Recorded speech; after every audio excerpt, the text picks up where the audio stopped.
մարզեր վարչապետի գլխավորությամբ, բայց մենք նաև համադրում ենք մեր քաղաքացիների հետ շփմամբ մեր այցերը եւ ես կարծում եմ, որ այդ քննադատությունը տեղին չի միայն այն պատճառով, օրինակ, որ վարչապետը գրեթե ամեն ամիս, եթե ոչ ամեն ամիս, ապա պարբերականությունը շատ հաճախ լինում է մարզերում, շփվում է մեր քաղաքացիների հետ։ Մենք որպես խմբակցություն տարբեր այցեր ենք ունենում մարզեր, գործադիրի ներկայացուցիչներն են տարբեր այցեր ունենում մարզեր եւ դրանք բոլորը հրապարակային են, այսինքն եթե մենք 5 տարի չգնայինք մարզեր կամ վարչապետը չգնար եւ հիմա մենք գնայինք, գուցե այդ քննադատությունները ինչ որ տրամաբանություն կունենային, բայց այդ քննադատությունները պարզապես որևէ հիմք իրենց ներքո չունեն, որովհետեւ նորից եմ ասում, դա մեզ համար աշխատելավոճ է, մենք միշտ ենք գնացել եւ դա հրապարակային է, այսինքն դա կարելի է ստուգել։ Պարոն Կոնջարյան, հնարավոր է, որ իշխանությունը հասկացել է, որ իր վարկանիշը բավական ցածր է եւ այս ներկուսակցական, դե դուք համարում եք ներկուսակցական, բայց ամեն դեպքում քաղաքացիների գնում եք շփվում եք։ Հիմա դա արդեն ներկուսակցական չի, էլի ընդհանուր եթե երևույթին անդրադառնալ։ Հնարավոր է ձեր ցածր վարկանիշը ինչ որ տվյալներ ունեք, դրա համար եք որոշել, որ այս ձևով պետք է իրականացնել ներկուսակցական քարոզչություն։ Ես նախ վարկանիշի եւ տվյալների մասին, ես կարծում եմ, որ առաջիկայում կհրապարակվեն տվյալներ։ Ես ունեմ տվյալներ եւ հարցումներ եղել են եւ դուք կհամոզվեք, որ մենք որպես կառավարող ուժ մեզանից հաջորդ եկող ընդդիմադիր ուժերից մի քանի անգամ ավելի բարձր վարկանիշ ունենք, եթե մենք վարկանիշից ենք խոսում, դա մի քանի անգամ ավելի բարձր է, իսկ գնում ենք ոչ թե վարկանիշի մասին մտահոգվելով, գնում ենք, որովհետեւ Հայաստանի Հանրապետության քաղաքացիների կողմից ընտրված կառավարող ուժ ենք եւ ես նորից եմ ասում, եթե այդ տրամաբանությամբ առաջնորդվենք, դուք պիտի ասեիք օրինակ, ինչա վարչապետը նախորդ տարի գնացել մարզեր, ինչա դրանից առաջ գնացել մարզեր, ինչի էր քաղաքացիական պայմանագիր խմբակցությունը մարզային այցեր անում, նույն մի քանի ամիս առաջ Տավուշ, Շիրակ, ինչի են գործադիրի ներկայացուցիչները գնում շփվում քաղաքացիների հետ, այսինքն այստեղ վարկանիշի տրամաբանությամբ մտածելը ես հասկանում եմ, որ քաղաքական հակառակորդները ցանկանում են այդ կերպ մեկնաբանել, բայց ոչ, այդպես չի, որովհետև մենք մեր ժողովրդի հետ մշտապես կապի մեջ ենք։ Երբ որ ասում եք տվյալներ ունեք, դուք ամերիկյան հարցումների մասին եք խոսում, որոնք որ կարծես թե չեք ուզում հրապարակել, ասում են փակցնում եք, ի՞նչն է։ Ես չգիտեմ, թե դուք որ հարցման մասին եք, դրանք հարցումներ են, որոնք որ կազմակերպված են, որոնց մասին որ ես տեղյակ եմ։ Կազմակերպված են անկախ ընկերությունների կողմից, մենք եթե շատ ուզենանք էլ չենք կարող որևէ մեկին արգելել իրենց իրականացրած հարցումները հրապարակել։ Ես կարծում եմ ասել օրինակ, լավ, ձեր ասելով բարձ է։ Մյուս ուժերը, առաջին լավ ընդդիմադիր ուժը ո՞րն է, երկրորդը ո՞րն է ըստ այդ հարցման։ Ըստ էության նոր ձևավորվող ռուսաստանցի գործարարի այսպես ուժը ընդդիմության մեջ առաջ է անցել, Ռոբերտ Քոչյանի ուժը շատ դժվար բաների մեջ է, ուրեմն տվայտանքների մեջ է, որովհետև շատ մեծ է ռիսկը, որ ըստ այդ հարցումների շատ մեծ է ռիսկը, որ մնա նշաձողի տակ եւ չկարողանա անցնել խորհրդարան։ Օրինակ Հանրապետականը, որ հայտարարում է, որ հիմա իրանք սկսում են փողոցային պայքար, ինչի է դա հայտարարում Հանրապետականը, որովհետև շատ լավ գիտի, որ եթե մասնակցի, կարող է հազիվ մի տոկոս էլ չհավաքի եւ վերջնականապես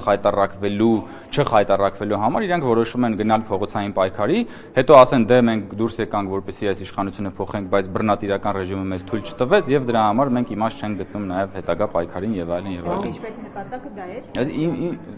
Այդ իմպիչմենտի գաղափարը ժողովուրդ դա ուղղակի ի սկզբանե մեռելածին գործընթաց է եղել եւ դա ավելի շատ եղել է ընդդիմության ներսում իրարից հաշիվ պահանջելու բան։ Դա ուղղակի ծիծաղելի է, որովհետեւ ակնհայտ է, որ խորհրդարանում կառավարող ուժը ունի բացարձակ մեծամասնություն եւ իմպիչմենտի ոդիսականը հյուսել եւ ասել, որ հեսա մենք կգնանք եւ բան անենք, իմպիչմենտ կանենք, դա ուղղակի ասենք դոնկի խոտություն էր, հա, հողմաղացների հետ կռիվ էր, որով ընդդիմությունը ուղղակի զբաղվում էր, որպեսզի ջրի վրա մնա եւ օրակարգ ունենա։ Պարոն Կոնջարյան, եւ վարկանիշների հետ կապված Հայաստանի ընտրական համակարգի ուսումնասիրության կենտրոնն է հրապարակել հեռախոսային հարցման արդյունքներ, ըստ որի եթե խորհրդարանական ընտրություններ անցկացվեն նոպտին քվեարկեք 21%-ն է ասել ՔՊ-ի, 11 ուժեղ Հայաստանի, 6 ԲՀԿ-ի եւ շուրջ 19%-ը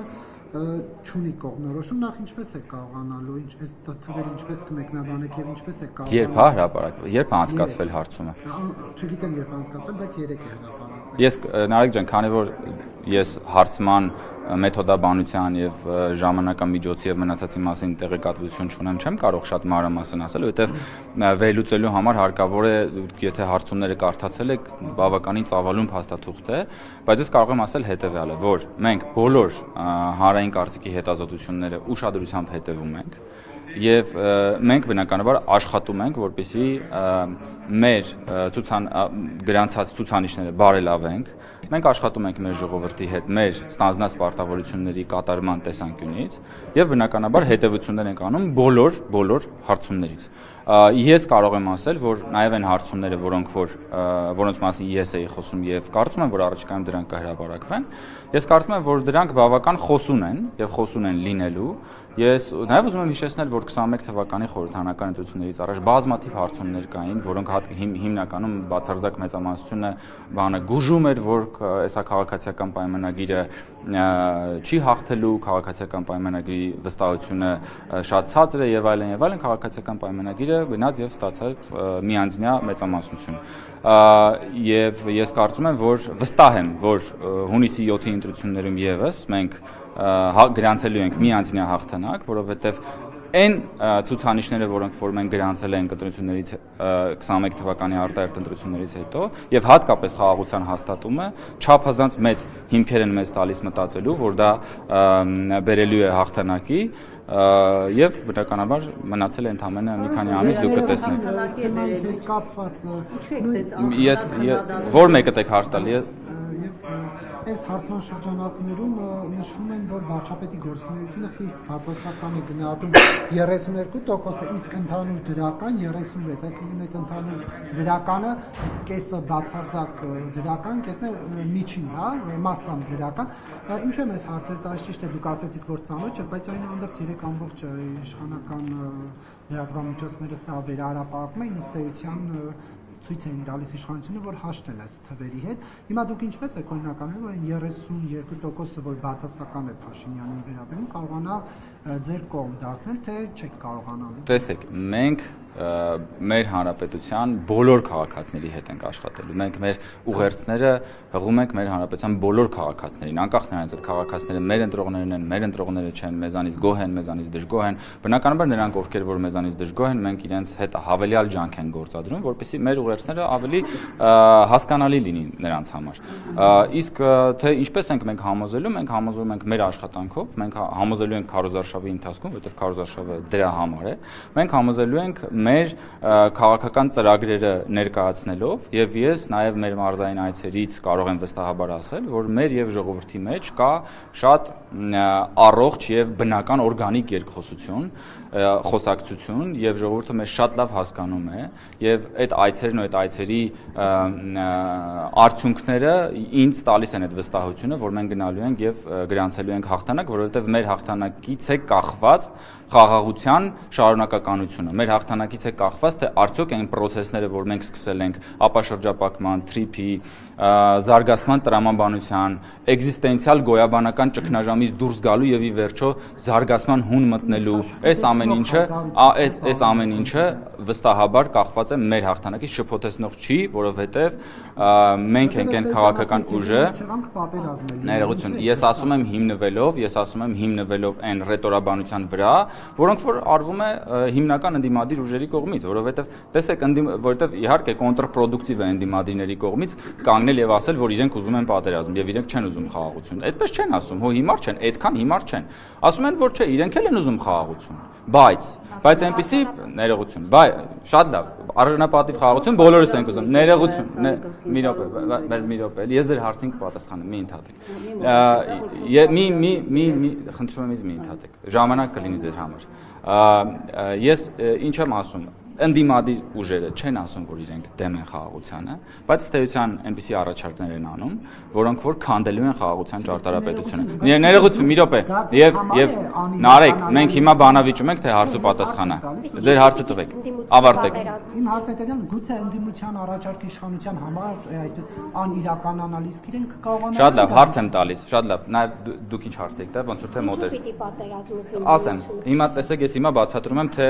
ընդդիմության գործողությունները ոնց կարող են հանգեցնել պատերազմի։ Մենք ասում ենք, որ Հայաստանի Հանրապետությունը պետք է սահմանազատվի, կա սահմանազատման հանձնաժողով, որը աշխատում է ներողություն, չեն ասում։ Դաշնակցության 004 շրջաբերականը, որը որ հայտնի է արդեն, շրջաբերականի մեջ հստակ նշվում է, որ Հայաստանի շահերից չի բխում ունենալ սահմանազատված սահման։ Սահմանազատման գործընթացը, երբ որ մեկնարկեց Տավուշից, ընդդիմությունը Բագրատ Գալստանյանի առաջնորդությամբ դուրս էր եկել սահմանազատման գործընթացի դեմ եւ ամեն ինչ անում էր վիժեցնելու սահմանազատման գործընթացը։ Հիմա եկեք այս տրամաբանությամբ նայենք, եթե ընդդիմությունը, որը որ դեմ է Դաշնակցության 004 շրջաբերականով, որը Հայաստանի Հանրապետության այս պահին դե յուրե երկրորդ, խնդրում եմ, էլի թողեք ավարտեմ, երկրորդ ընդդիմադիր, առաջին ընդդիմադիր ուժն է, երկրորդ ուժն է խորհրդարանական։ Եթե այդ ուժը ասում է, որ ինքը դեմ է սահմանազատմանը, եթե այդ ուժը սահմանազատման process-ի ժամանակ դուրս է գալիս փողոց եւ փորձում է վիժեցնել սահմանազատման գործընթացը, եթե այդ ուժը գնում է մարզեր եւ մարդկանց ասում է, որ այս հողերը տալու են 16 միլիոնի ծրագրով տներ մի կառուցեք ու մարդկանցի մի մասը շփոթմունքի մեջ գնելով իսկապես չի օգտվում այդ 16 միլիոնի ծրագրից, չնայած որ շատերն էլ հարյուրավորները ու հազարավորները օգտվում են։ Բա դա խաղաղության դեմ արշավ չի, բա դա պատերազմին չի մոտեցնում։ Հիմա ձեր հարցը։ Դու մի շրջաբերական եք մեջտեղ վերում, որի մասին հերքում եք։ Գուցե ընդդիմության Ծառուկյանի, Քոչարյանի, Սամվել Կարապետյանի առաջարկը ԿՊ-ի համար անիրատեսական է, բայց իրանք գիտեն մեթոդները դա անելու եւ ձեր համար թող իրենց ասածները վախ են առաջացնում, գուցե։ Անկեղծ գալիս են եւ փայլուն իրականացնում։ Անկեղծ ասած վախ չեն առաջացնում որևէ կերպ, մանավանդ օրինակ այնպիսի քաղաքական կոնցեպտներ լսելուց, ինչպիսին է օրինակ Նոյան տապան կառուցելը, ես իմ կարծիքով ինչպես 20%-ով է ժամ։ Տեսեք, դեղերի վերաբերյալ դեղերի մի զգալի մասը, որոնք որ հիմա ներկայացվում է առանձին մարդկանց կողմից, այդ դեղերի մի մասը արդեն մտնում է առողջապահության ապահովագրության մեջ։ Հասկանում եք, որ եւ դրա մասին ըստ նաեւ ֆակտ չեք եղավ ու շատերը դրա մասին ներկայացրեցին, որ այն դեղերը, որոնք որ ներկայացվում էին, որ իրենք էսա կգան եւ այդ դեղերը կեժանացնեն, այդ դեղերի մի զգալի մասը արդեն իսկ տրվում է անվճար առողջապահության ապահովագրության կողմից։ Այսօր մեր գործընկերը թիվ հնչեցրեց, որ միջև այս պահը առողջապահության ապահովագրության միջոցով 2 միլիարդ դրամից ավել դեղերի փոխհատուցում է տեղի ունեցել։ Դուք հասկանում եք դա ինչ է, դա մի քանի միլիոն դոլարի մասին է խոսում։ Դա նշանակում է, որ ընդամենը մի քանի ամիս առաջ տասնյակ հազարավոր մարդիկ, հատկապես թոշակառուներ, իրենց թոշակը ստանալով այդ 20,000 դրամը ամսական տանում էին դեղ էին առնում։ Այսօր մանավանդ 65+-ի համար առողջապահության ապահովագրության շնորհիվ մարդիկ իրենց այդ 20,000 դրամը դեղ չեն առնում, որովհետև պետությունը այդ գումարը տալիս է, իրենք այդ 20,000 դրամը տանում են ավելացված 10,000 դրամի հետ միասին իրենց ամբողջական թոշակի հետ ծախսում են իրենց այլ կարիքների համար։ Համեցեք ձեր հարցը։ Եթե ձեր նախանշած հարցումներով դուք սահմանադրական մեծամասնություն եք կազմելու, այս կատաղի պայքարը ընդդիմադիր ուժերի, Գյումրի 2 թույլ չտալու, եւ չգիտեմ տարբեր այսպես բաներ մասը, ինչի մասին է, ինչու եք այդքան ջղաձգված, ինչու եք անհանգիստ, եթե ձեր սոցհարցումներով դա այսպես դուք մեծամասնություն Դե ամեն դեպքում ամեն Չէ, ինչ է նշանակում ջղաձգում։ ուժերի վրա հարձակումները ակնհայտ են։ Ոնց են հարձակվում։ Գյումրի 2 ռուսաստանցի օլիգարխ եւ այլն։ Այդ դա ինչու է։ Դա ջղաձգում է։ Ամեն դեպքում, եթե դուք ունեք Չէ, ինչ է նշանակում ջղաձգում։ Անհանգիստ եք, լավ։ Անհանգստությունը դա ջղաձգում չի։ Օրինակ դուք օրվա ընթացքում կարող է մի քանի անգամ անհանգիստ լինեք։ Դուք օրվա ընթացքում մի քանի անգամ չեք ջղաձգվում։ Անհանգստություն ունեք։ Ինչի շուրջ։ Նայեք, դուք ասում եք հարցումներ ունեք, դուք մեծամասնություն եք կազմելու։ Հիմա, եթե դուք այդքան վստահ եք, որ սոցհարցումներով դուք 26-ին հաղթելու եք, ինչու դուք ձեր քարոզով չեք զբաղվում։ Զբաղվում ենք մեր քարոզով, ասում եք խեր գնեմ քարոզանը։ Ժամանակ անընդհատ երեք Արնեն Սիմոնյանը ասում էր Գյումրի 2-ն ուզում անել, թույլ չենք։ Դա Ռոբերտ Քոչարյանն է ասել, Ալեն Սիմոնյանից առաջ չեք հիշում։ Ռոբերտ Քոչարյանը ասել է այո, չի բացառ։ Ասել է Ռոբերտ Քոչարյանը ընդդիմադիր ուժերի դիրքավորումների։ Դա բանոր ասում եք Ալեն Սիմոնյանն է ասում։ Չէ, Ալեն Սիմոնյանն ասում է թույլ չենք տալու։ Դե Ռոբերտ Քոչարյանն ասում է Գյումրի 2 սցենար կարող են լինել։ Գյումրի 2 սցենարը ինչ էր։ Գյումրի 2 սցենարի թողեք իրենք ընդդիմադիր ուժերը իրենք իրենց որոշեն։ Շատ լավ։ Հիմա ինչու է։ Դաշտի առողջացում էր Գյումրիում, երբ որ Վարդանիկը ընտրվեց, հետո Դոլա Վարասկարան միացրեց Գյումրու կենտրոնում, հետո մի քանի ամիս հետո համակարգի համար ձերբակալվեց։ Ինչպիսի առողջացում Նարեկ ջան դաշտի։ Լավ, բայց մեկը ես ձեր հարցին չեմ հասցրել։ Եթե ուղիղ պատասխանեմ, եթե ձեր սոց հարցումներով, ես չգիտեմ ինչ սոց հարցումներ են, դուք Դե Նարեկը մեկը նոր հիմա ասեց, բայց դա մերը չի։ Ինձ թվում է դուք ամերիկյան ինստիտուտի այդ հարցումները վկայակոչում, որը ըստ լրատվամիջոցների սրբագրվել է, որտեղ հունվարին ավելի վատ պատկեր է եղել եւ չեն հրապարակվել։ Հիմա երեկվանից իշխանական մեդիա ռեսուրսները դա են տարածում, որ մի քանի անգամ մեծ վարկանիշ ունի։ Բայց եթե անգամ այդպես է, դուք ինչու եք անհանգիստ, այսպես ասած, ընդդիմադիր ուժերի միավորումներով։ Դուք ձեր համանadrական մեծամասնությունը կազմեք, թող ընդդիմադիր ուժերը խորհրդանոթից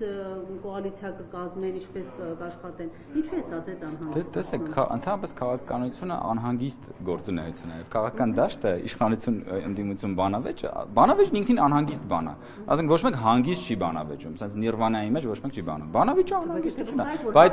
տեսեք, քաղաքական բանավեճը նշանակում է, որ կողմերը իրար հետ բանավիճում են, երբեմն այդ բանավեճը կարող է ունենալ նաև քաղաքական սուր դրսևորումներ, եթե դա չի անցնում բարեկրթության սահմանները, դա ամեն ինչը նորմալ է։ Եվ դա մեր անհանգստության մասին չի։ Մենք ընդհանրապես անհանգստանում ենք մեր պետության ճակատագրի համար, եւ մենք թույլ չենք տալու, որ մեր երկիրը նորից հայտնվի մարդակերների իշխանության ձեռքին, նրանց ձեռքին, ովքեր որ տասնամյակներով երկիրը ներողություն, նրանք ովքեր որ թույլ տվեք շարունակեմ։ Մենք թույլ չենք տալու, որ մեր երկիրը նորից հայտնվի մարդակերների իշխանության ձեռքին, ովքեր տասնամյակներ շարունակ արյունարբու բորենիների պես թալանել են ժողովրդից, կուտակել են հարյուրավոր միլիոն դոլարների հարստություն, ովքեր որ ունեզրկել են մարդկանց, ովքեր պանդխտացրել են մարդկանց, ովքեր որ դատարկել են Հայաստանի Հանրապետությունը, վերջին Հայաստանի առաջին 3 նախագահների օրոք Հայաստանից 1 միլիոն մարդ անվերադարձ հեռացել է։ Մենք թույլ չենք տալու այդ շրջանակների վերադարձի իշխանության։ Ինչպես չենք թույլ տալու, լսեցի որ հարց հնչեց, թույլ չենք տալու ժողովրդավարական ճանապարհով գնալով եւ հաղթանակ գրանցելով մեր ժողովրդի հետ, որովհետեւ մեր որովհետև քաղաքացիական պայմանագրի հաղթանակը Հայաստանի Հանրապետության ժողովրդի հաղթանակն է եւ այդ ժողովրդի հաղթանակը գրանցվելու է հունիսի 7-ին։ Հիմա ձեր ինչ են ազատության, դուք ասում եք մարդ են կերեն, արունարվում են, այդպեսի մարդիկ ազատության մեջ ինչու։ Ոմանք ազատության մեջ չեն, բայց մարդակերությունը այս դեպքում շատ ուղիղ կանիբալիզմ դուք պետք է չհասկանաք, կարծում եմ, ալեգորիաները քաղաքականության մեջ թույլատրելի են, խոսքը այն դաժան եւ այլանդակ ռեժիմի մասին է, որի արդյունքում որ օրինակ ասենք նախագահ կա, որի իշխանության 10 տարիները Հայաստանի շատ վերլուծաբանների, լրագրողների, գործիչների կողմից նկարագրվել է որպես արյունոտ տասնամյակ։ Ռոբերտ Քոչյանի իշխանության օրոք հիշում եք, քանի հատ քաղաքական սպանություններ են տեղի ունենում։ Ով էր ասում։ Դա Արթուր Խաչատրյանն է ասում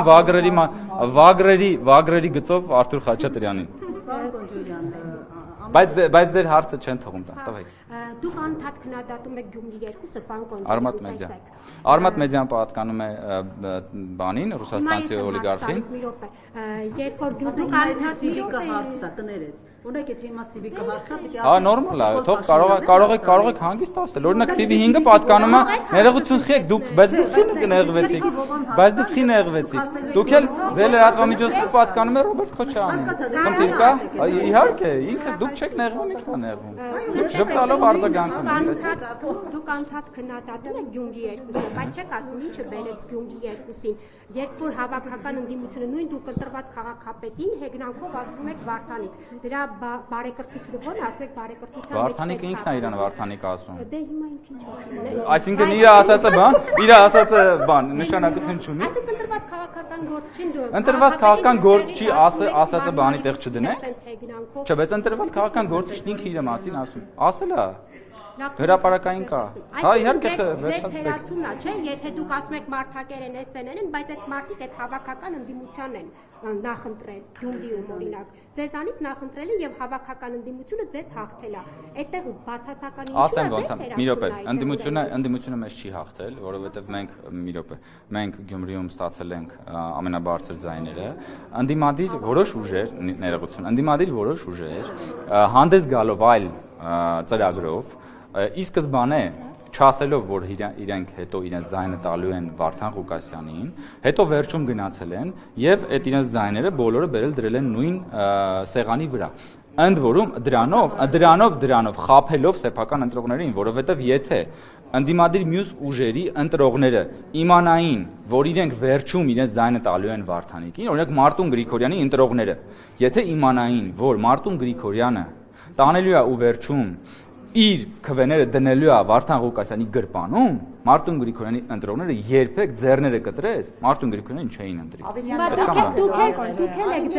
Դուք եք ձեր ծրագիրը։ Հիմա ներողություն։ Ձեր ծրագիրը բացարձակապես այլ հունով է գնացել։ Արցախի մասին, չգիտեմ, այնտեղ ուժերի մասին, որ ձեր ծրագիրը ամբողջությամբ բնականաբար նման պնդումը անհիմն է։ Մենք մեր ծրագրի վիթխարի մասը իրականացրել ենք, դեռ մի բան էլ ավել ենք իրականացրել, եթե մենք խոսում ենք օրինակ տնտեսական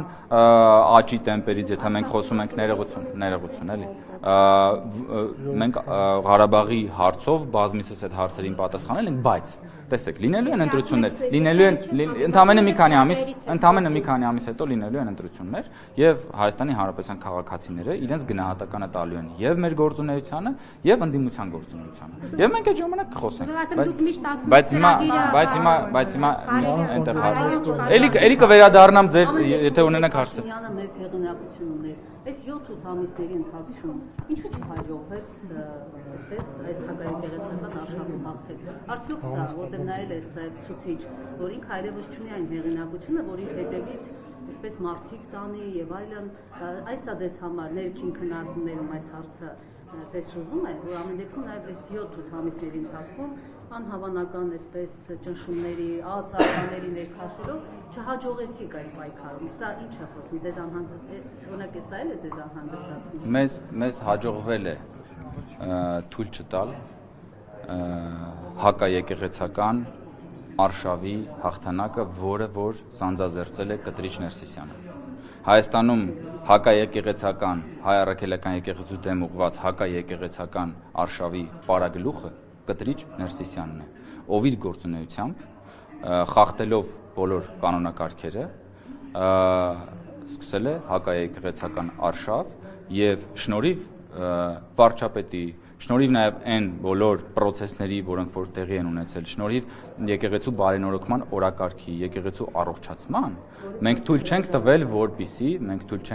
որպեսզի Կտրիչ Ներսիսյանի հակաեկեղեցական արշավը հաջողության պսակվի եւ թույլ չենք տալու։ Իսկ եկեղեցու առողջացման գործընթացը դա կարծում եմ տևական process է։ Դա քաղաքական deadline-ներ չունի։ Կներեք, ասենք որևէ մեկին ինչ-որ deadline-ն է հայտարարել։ Որևէ ով է հայտարարել deadline, որտեղ ինչ ասել։ Ունակեք մեծ հավաքը, որտեղ իջմիացում տեղ ունենար, ասում են հոկտեմբերի-նոյեմբերին տեղի։ Դեմամ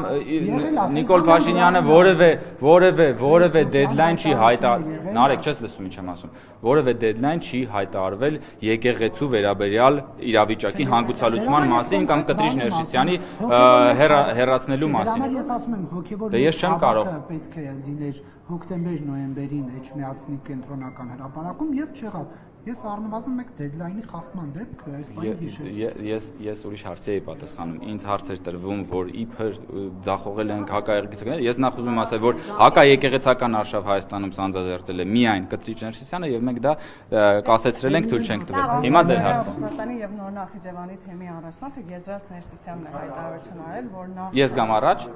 օպերատորները խնդրում են գնալ առաջ։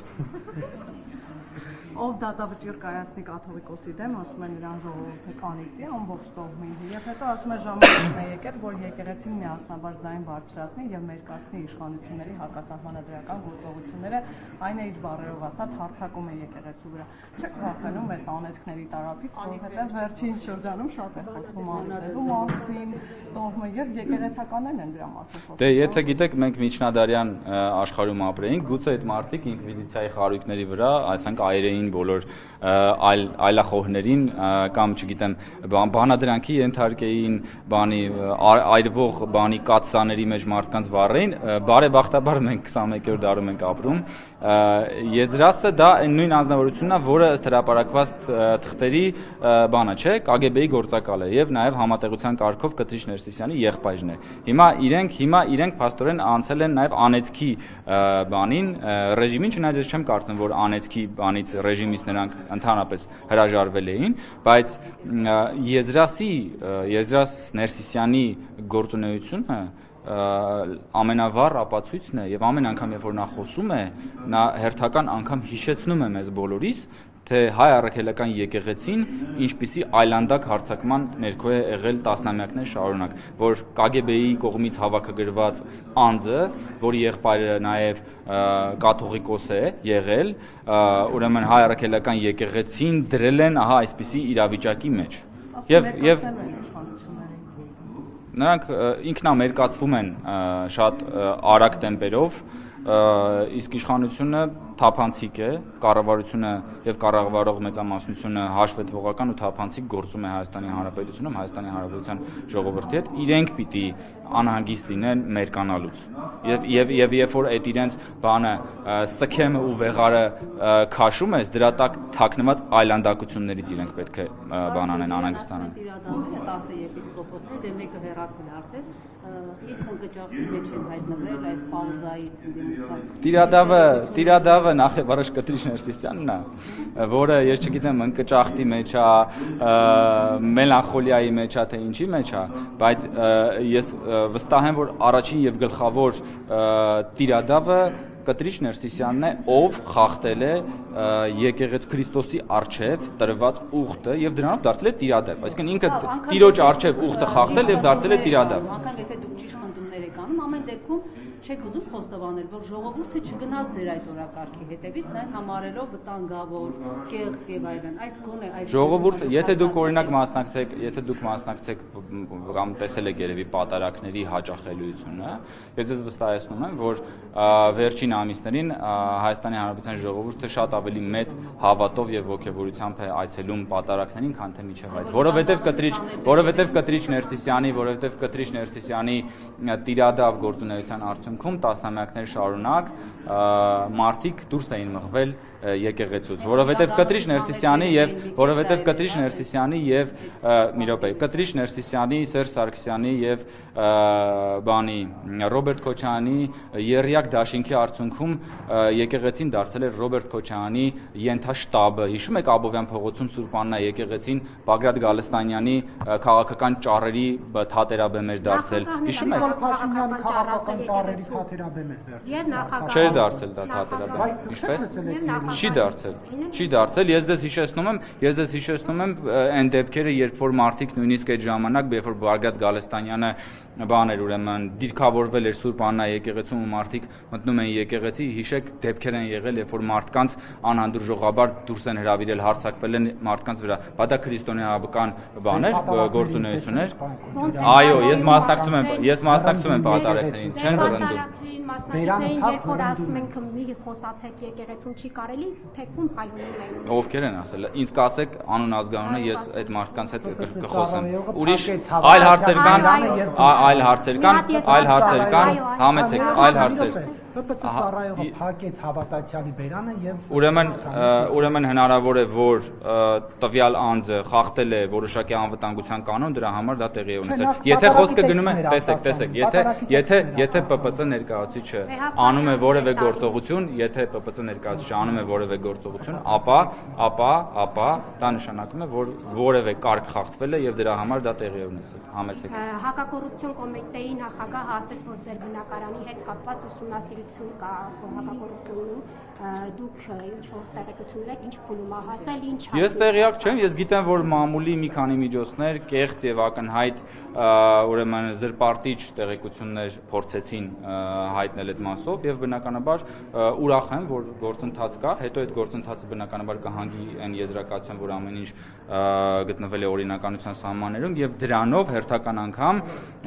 fake news-ը կջախջախվի, որովհետեւ ես դրա մասին նաեւ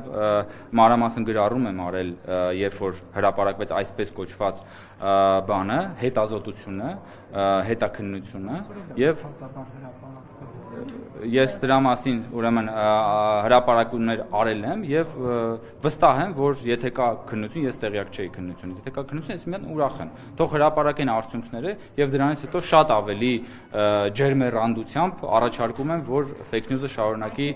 սեփական հիմարությունների բանը։ Հակակոռուպցիոնը ձեզ չի կանչել, որևիցե հարց չի տվել։ Ինձ որևէ բան չեն, ես որևէ տեղ չգիտեմ, կարծում եմ, որ իրենք ուսումնասիրում են ընդհանուր այդ կառուցապատողի գործունեությունը եւ այլն։ Ամեն ինչ եղել է հրապարակային, ժողովուրդ ջան, եւ ես նաեւ հրապարակել եմ փաստաթուղթ եմ հրապարակել կադաստրի կոմիտեից հարցումով, որտեղ որ ակնհայտ երևում է, որ այդտեղ գնված բոլոր բնականների մի մասը ընդհանրապես վաճառվել է իմ գնից ավելի էժան, մեծ մասը վաճառվել է նույն գնով, որը որ ես գնել եմ, ընդ որում ես գնել եմ 20 տարի ժամկետով հիպոթեկով 2024 թվականին։ Երբ որ ես տեսնում եմ, որ